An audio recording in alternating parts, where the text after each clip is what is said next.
Hello, again. This is my second rap, so hope you enjoy it. Okay, here it goes. Sick triplets picking up sorrow, wondering when their father will come. They always think tomorrow, but they realize the idea is hollow. Never get the chance to see their dad follow, never follow them. It's like a playground to them. They're living in a broke down hen. Maybe they should try meditating, fill their bodies up with zen. They ask when their father will arrive, probably doing something connive. Their father isn't home where it's live. No, don't know how much time it'll take. They just wanna break from the pain. Their feelings are slain, feeling their father has misdained.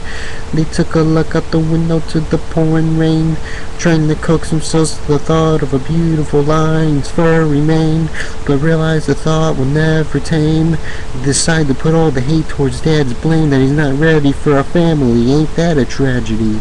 To him it's simply a strategy. Arrive when he's ready, but he thinks it's too heavy.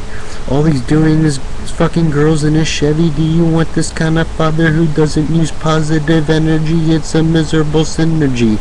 You said triplets never get their positive energy.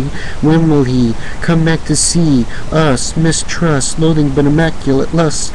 They must see him. Times are becoming more and more. Damn, it's like a six in their father is filled with the vanity of his own win. He only looks up towards his chinny chin. This man is full of sin. He won't even raise a fin to see you girls. You bastard, you got them ringing in twirls, swirls. You left them for whores. Now they're burning in unbearable swords. You won't even have a campfire with them and make delicious and rememberable s'mores. Won't even make them do chores. That's why they're lost in sores. For a father figure, they'll do anything that the father wants them to do. Get a clue. Your daughters are lost without you. Your time is running out. Your time is due. Get off the moo, you fucking cow, and go and see them and take them out for a nice dinner of chow. Wow, you're fucking pitiful. Never even seen them when they were little. Now they're stuck in the middle.